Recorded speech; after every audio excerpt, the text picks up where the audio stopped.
Hi everyone, welcome back. I'm Di, and today I'm sharing with you my diary entry for the week of September 24th through 30th. Today is Saturday, September 30th. So it's the last day of September. And I have already pulled out all of my Halloween type warmers because I was just so excited. It is much cooler today. It's about 58 degrees right now. We had a little bit of rain. We're expecting a little bit more rain this evening, but there was also a few thunderclaps.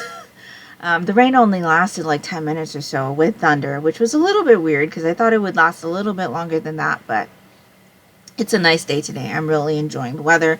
It's nice and overcast. It's cooler. I am a happy camper. So obviously, because this video will go up in October, it'll be one of my first videos to go up in October, I decided to go ahead and wear my Arachne sweater. So I did knit this sweater that I am wearing. This is the Arachne. The pattern's by Andy Satterland. Unfortunately, this pattern is no longer available from what I can understand. I believe Andy started working at Knit Picks a couple years ago. And I don't know if one of the terms of her agreements to working for them was that she couldn't sell patterns as a separate entity anymore, or what happened with that. But the pattern is no longer available to purchase on Ravelry. And so, yeah, I'm glad that I did purchase it when I did. I really enjoy this one. I knit this out of a wool and cotton, I think. Blend yarn or wool and linen from Knit Picks, and I did that because it normally doesn't get very cold here until like December, sometimes even not till late in December, and so I wanted to be able to have something to wear comfortably to kind of like be in the spirit. So I really enjoy this sweater. I'm glad that it was cool enough for me to wear it today, and yeah. So let's get into this week's entry. So I have finished a couple of things as far as reading goes. I'm hoping to finish one more. So I am close to finishing something else. So I'm in the middle of something. My 31 Days of Haunted Mansion advent calendar from Fangirl Fibers showed up. So I want to share the extras that I got with you because I won't be opening that advent calendar until December. And then I have a knitting book that I just got, so a small haul, I guess. So let's get started. So the first thing I had finished this week was Long Road to Mercy, which is the first book in the Atlee Pine series by David Baldacci. This was for my TBR game where my mom had to pick something for me to read, and she picked this book. I was able to finish it before the end of the month, so that's great. So this book follows an FBI agent named Atlee Pine. She has something in her past that was pretty terrible that she still has questions about. And she's gone through like some therapy and stuff that has brought out some latent memories. And so she's trying to use those to help her figure out exactly what happened. On the other side of that, she gets pulled into a case where there is a dead mule at the bottom of the Grand Canyon and a missing person. And so this book kind of starts off with her trying to, piece together those pieces of information from her past. And then we get into the investigation. And it turns out that the whole dead mule missing person case is so much bigger than it actually appears. So this one was a really slow starting read for me. I was not really into it. I didn't care for Atlee at all at the beginning. Some of the things she did at the very beginning were kind of like not smart. They didn't really make her someone that you wanted to root for. And to be honest, by the end of this book, she's still not someone I am rooting for. But I am more interested at the end, after reading what has conspired in this book, in what she's up to, than I was when I first started. So I guess that's a good thing. It took about 30% of this book to go by before it finally started picking up for me and things were like put into high gear. The case that she was working on definitely went in a direction that I didn't expect it to. That being said, the type of case that it ends up being is not really the type of thing that I enjoy reading about. But I am interested to see what happens in the next installment. See what kind of case she ends up working with or working on in the next one. Because obviously with FBI agents, you get lots of different types of cases. And she is like a lone FBI agent in the area that she's at. So the possibilities for her to investigate lots of different types of cases is there, I think, or I feel. There's also a blooming relationship that seems to be happening with somebody that you meet in this book. And I really enjoyed her dynamic with her secretary. That is definitely something that I wasn't expecting, but both of them together work really well as a team, and I really enjoy the secretary. The secretary also has had things that have happened to her in her past that you find out makes her like a heartwarming type of character as well. You really want to see her succeed. And Atlee, at the end of the book, I was definitely more interested in what had happened to her when she was younger and seeing her put all of that together and seeing exactly what happened or if she's right with the road that she's going down as far as the pieces of information that she has currently. So I ended up giving this one about 3 stars. It wasn't as good as the King and Maxwell series. That one is also by David Baldacci. That was my first David Baldacci series, and I really enjoyed that series. That one had a lot more pulse-pounding types of situations because they are working more thrillery type cases. They also do a little bit of bodyguarding for high-profile people, which can get a little hairy, and so I much prefer a more higher paced, like thriller mystery type thing than what I had gotten in this one. Once things started picking up for this one, it definitely held my interest, but it took a really long time. And like I said, I'm still not really like rooting for Atlee, but I'm definitely more interested in what's going on with her than I was at the beginning of this book. So 3 stars. Will be continuing to the next one and hoping that that will turn my interest around for this series, because I really enjoyed the King of Maxwell series and I'm like looking for another series of David Baldacci's to enjoy. So that was the first thing I finished. And then the second thing I finished was My Happy Marriage Volume 4 in the light novel edition. So this is by Akumi Agitogi. This is published by Yan On, rated teen, ages 13 and up. So this story, in the very first volume, is more of a Cinderella retelling. It's definitely one of those where you've got our main character here, Mio, and she is the stepdaughter that is being treated poorly, treated like a servant. She ends up getting engaged to this man named Kyoka, and he has a reputation of being somebody that can't hold a fiancé because he is very committed to his job. He's standoffish, he can be rude at times, and he can never seem to hold a fiancé for, what was it, more than 2 weeks or something like that? It was something pretty ridiculous. So he has this reputation of his fiancés like running away from him. So Mio's father ends up making her engaged to Kyoka, and this kind of sets Mio down a path of self-discovery, because all she's known is being a servant and being treated poorly. And so she knows nothing of the outside world and how things are. She's never like been shopping.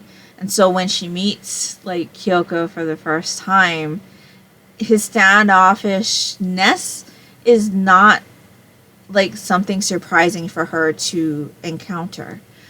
So the story pretty much just follows their relationship as they get to know each other, and obviously this is my happy marriage, so they will eventually get married. At least I'm pretty sure about that.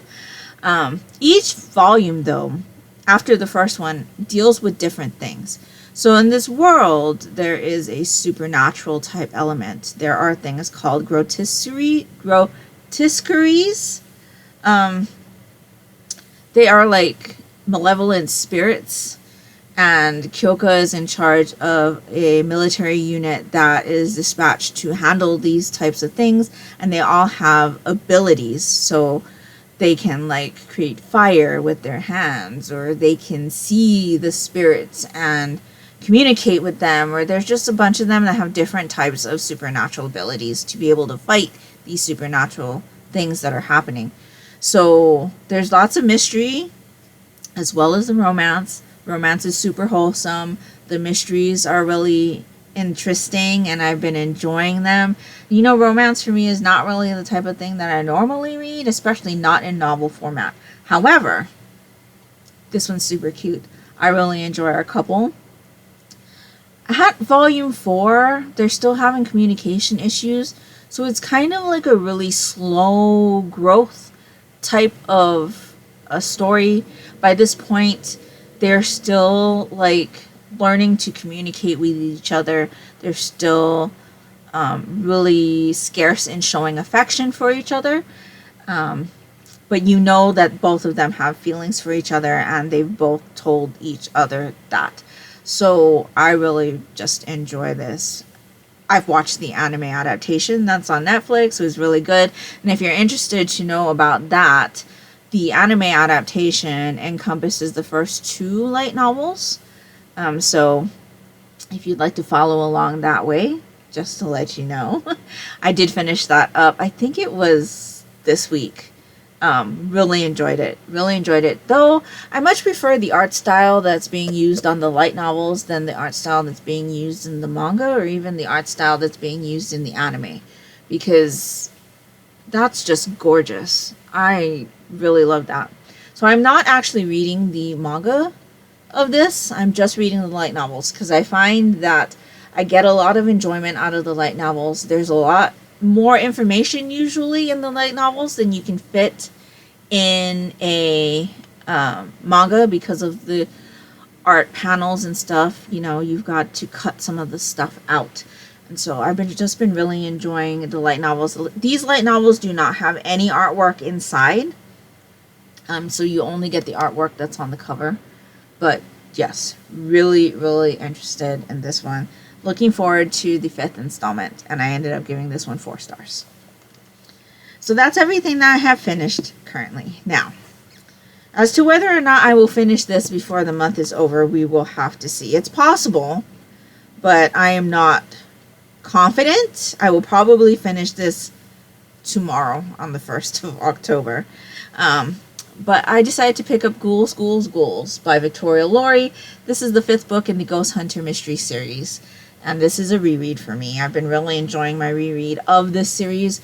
This is one of my favorite installments from this series. And it follows our character MJ, who is a psychic medium, and her best friend Gilly. And they have gotten a new TV show case that they're working on, where they go and explore haunted areas for television, kind of like Ghost Hunters, you know. They've also got a partner named Heath who's joined them, and so they head off to Ireland in this one and are investigating a haunted castle. And this castle seems to have a myth about it, to where there's hidden treasure somewhere in the castle, but it also has a spirit that's haunting it that seems to cause harm to people who have tried to come and get the treasure in the past. And so, yes, I really, really am enjoying revisiting this one. Like I said, it was one of my favorite installments when I read this series the first time. It happens in Ireland. And I am listening to this one on audiobook because I did read it fully in a physical copy from my library the first time. And so I'm listening to it now. I'm still not enjoying Gilly's narration. And in fact, he seems to be a little bit more irritating to me now on reread than he was when I had read it the first time. Like when I read it the first time, he was entertaining.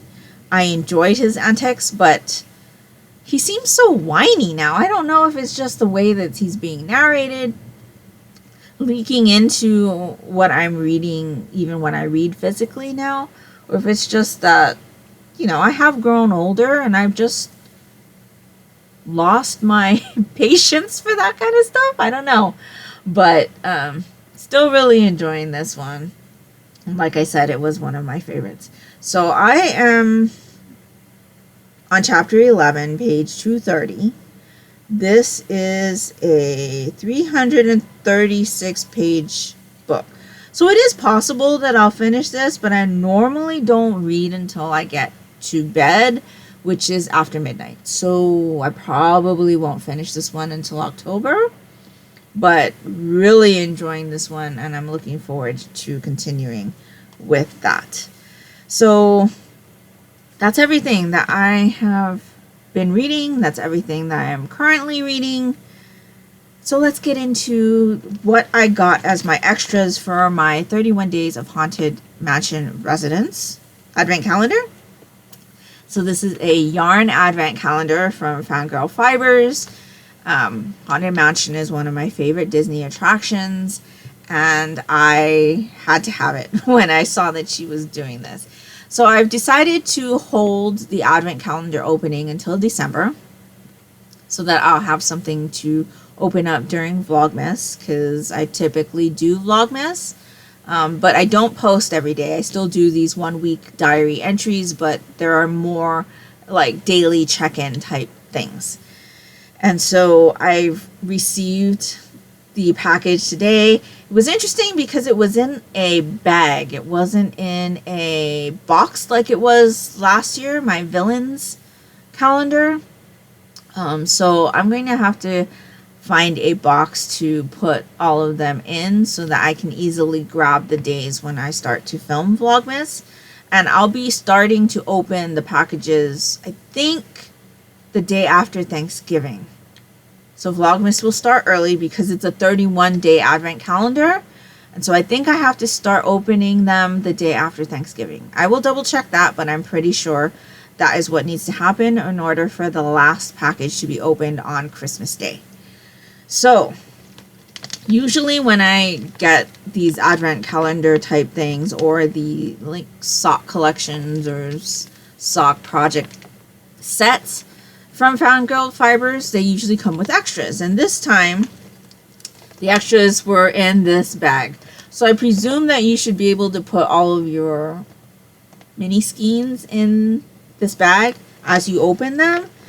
I have lofty plans this year, and I'm hoping to knit them into a sweater as I open them. I've never been on the ball with that type of thing, but I'm hoping to be on the ball with that this year because I haven't done a lot of knitting this year. It definitely winds down to a lot of pain issues and just not a lot of inspiration. But I've been really looking forward to this particular project this year. And I'm hoping that the fact that this advent calendar is something themed to something that I'm a really big fan of, that's going to help with my inspiration to get that sweater done. So the sweater pattern that I'm actually planning for this advent calendar is the rainbow ring sweater from West Knits. I saw him release that, I think it was last year, it might have been early this year, I'm not sure, but he had released it on sale, and so I picked it up, knowing that I could use it for an advent project. And so that is my plan, to do the rainbow ring sweater. So I do have 4 skeins of a like heathered dark charcoal color from Yarn Cafe Creations that she had actually sent me by accident and allowed me to keep. And so that is what I'm planning to use for the solids. And then each of the colored rows are going to be the advent calendar minis. So that is my plan. Anyway, got off tangent. Let's see what's inside this bag. So we have a piece of soap. So there's a little like hand soap, Witch's Brew bar soap. So I suppose you could use this in the shower, but it's really small sliver of soap. There are no scent notes on it, so I'm not sure what this is supposed to smell like. It smells really herbally, but it also smells citrusy. I think maybe there's some lavender and orange in there. I don't know. It's nice though. I think that will be nice. So that is Witch's Brew bar soap. And it actually has her like name on it. So I'm not sure if she made this. But yeah. Witch's Brew bar soap. As always, we get a stitch marker. So this is a heart with bat wings and a mouth of fangs. So my camera doesn't focus, but maybe you can kind of see that a little bit. So that'll be really nice, and it's metal too, so that's great. When I gotten the villains one, it came with wooden markers on a metal ring, and the marker cracked. So I'm unable to use my Maleficent anymore, but this is all metal, so that's going to be really nice. We got a small pad of sticky notes that are Halloween themed. So just a really thin pad of Post-its. We got 2 pens. So it's a pumpkin pen and a Halloween heart type pen. So there are like jack-o'-lanterns all down the stem of the pen, and this is one of those twist to open pens. 2 pens. And then, of course, we always get a snack. So we got some Godiva chocolate. So this is milk hazelnut oyster. And that is not in English. I am not sure what that says. It just says masterpieces. And I think that's French. But I am not sure what that is. It looks like just like chocolate cream in a chocolate disc, but we will find out later. So that are all the extras. Those are all the extras that I got. So I'm really looking forward to that advent calendar. I'm just kind of like really looking forward to all of the Vlogmas content because it just really like puts me in the spirit. I know Vlogtober is what some people do. In fact, speaking of this yarn advent calendar, I just saw today that Sock Witchery on YouTube also bought this advent calendar, and she's actually going to be opening it up during Vlogtober, and so I'm not going to be able to watch that. Otherwise, I'll know everything that is in my advent calendar. So I think what I'm going to do is plan to watch her Vlogtober when I start opening this up, and then I'll also be watching her Vlogmas if she does that again this year, because she typically does, I think. And so yeah, definitely looking forward to all the Vlogmas videos, some Vlogtober content. You know, my October is going to be busy with the 4 readathons that I'm planning on participating in. I don't really have a game plan, but I think what I'm going to try to do is take a look at all of the prompts that I have to complete and try to get the ones that Spookopolython corresponds with first. And then my secondary one's going to be Camp Crystal Lake.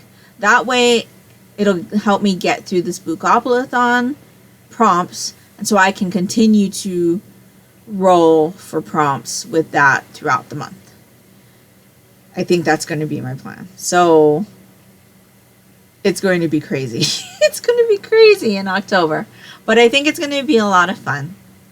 I've got a big stack of planned reads next to my bed, so I can look at it, and if I am inspired to read anything, I can just pick it off the stack and read it. Got a lot of manga from the Manga Freakathon, so that's going to be fun as well. Just looking at the structure of this month, it seems like this month is going to go by really fast, because I feel like the Monochrome Manga Club meeting is coming up real fast already. We are missing 1 week or so. I don't know. It's just the way the days are situated. But it feels like, when I look at the scheduled content that I normally have, that everything is going to be all together. So yeah, I think everything is going to be pushed back also, because I think my end of month reading reflections video is actually not going to come out until the 14th. So yeah, everything's going to be pushed back, but that's okay. It's okay.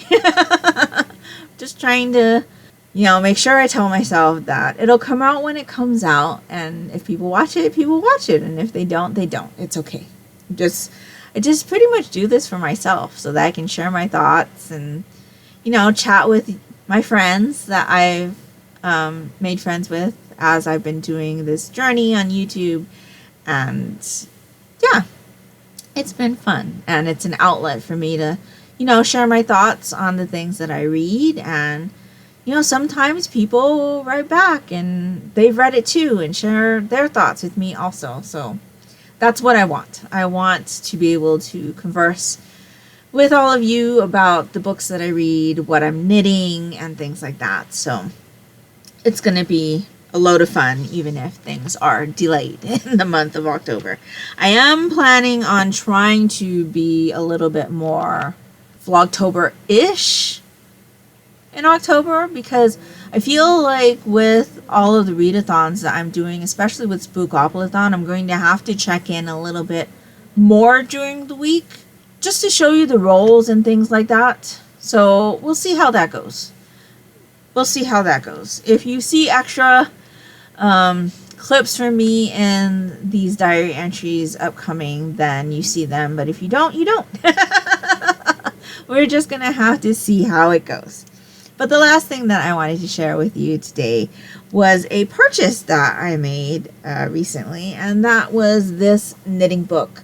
So this is Tim Burton's The Nightmare Before Christmas, the official knitting guide to Halloween Town and Christmas Town.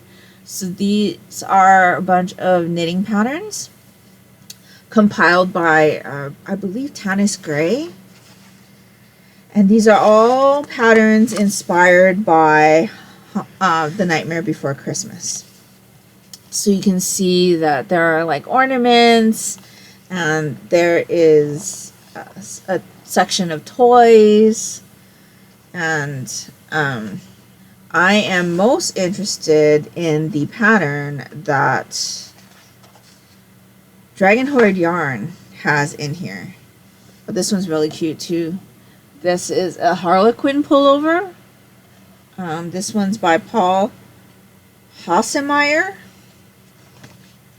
That should be really nice. And you could do red and green honeycombs. But let me try to find. See, there's some socks here too, colorwork socks, which is something that I haven't actually tried myself, but those are so Sally's dress wrap. Now, I'm not one for scarves and things, but that, again, so Sally's. I would probably pick the socks over the wrap, just because I'd wear the socks more than the wrap. These iconic fingerless mitts by Jacqueline Rivera. And then here is the Halloween Town pullover from Dragon Horde Yarns. So I think that's going to be really fun. I've seen a couple of different like color combos that have been done on Tristan's Instagram, and I'm really interested in doing this one. I thought Wolf Girl Studios was also providing a pattern in this one, but she must have provided a pattern in the Fellowship of the Knits book that is also out, which I do plan on getting, but I haven't gotten it yet. So those are all knit designs based on the Fellowship of the Ring, or that universe. So yeah, really excited for this. I've got a couple of these books from Tanis Gray. I think there's a Disney one and there's a Harry Potter one. But I haven't actually knit anything out of those, because again, my knitting mojo has just not been there this year, and I'm really sad about it.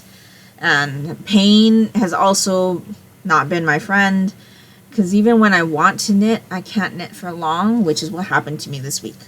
I knit a little bit this week. I put in a couple rows into my Mostly Ghostly, which is a pattern by Bad Wolf Girl Studios, and I knit myself to pain. So I was in a lot of pain after I had put in those couple of rows, and I just have to take it easier, I think. I don't know what's up with me, but I seem to be either tensing up or something's happening when I'm knitting now, where I am in a lot of pain, either after I knit or after I knit for a little bit. I wasn't even knitting for that long. I was maybe knitting for an hour or so, which is not long for me at all, because I'll normally, watch 3 or 4 episodes of a TV show and put in a good chunk of work, especially on a weekend. But I just haven't been able to do it. And it's made me really sad. And so I'm hoping that I'll be able to get my Mostly Ghostly done soon. Though, I kind of thought about it today, and I'm like, even if I don't finish the Mostly Ghostly by Halloween, I can still wear it whenever, because ghosts are not just a Halloween thing. Because if they were, there wouldn't be shows like Ghost Hunters, or Shane and Ryan's Ghost Files, or what they used to do for BuzzFeed, BuzzFeed Unsolved Supernatural. I will be able to wear the Mostly Ghostly whenever I finish it. So I just need to do what I can and be okay with it, I think. So yeah, that's all I can do, right? Weather's good today. I'm really happy. It's nice and cool. It's nice and overcast. It's my perfect type of weather, with a little bit of rain. I could use a little bit more, but I'm not going to complain. And so that's pretty much everything I have to share with you this week. Let me know down in the comments below what you've read as the month ended. How did your month end? Did you get everything that you want read? Were you not able to get everything you wanted to read? And let me know down in the comments below what readathons you're going to be participating in October, or if you're doing Vlogtober. I'd really love to know. And if nothing else, and you'd just like to let me know that you were here, if you could leave me a spider web or a spider emoji down in the comments below, that would be greatly appreciated and would really help me out, and that will do it for me today. So I hope you're all doing great. I hope you're all safe and healthy, and until next time, take care and smile always. Bye.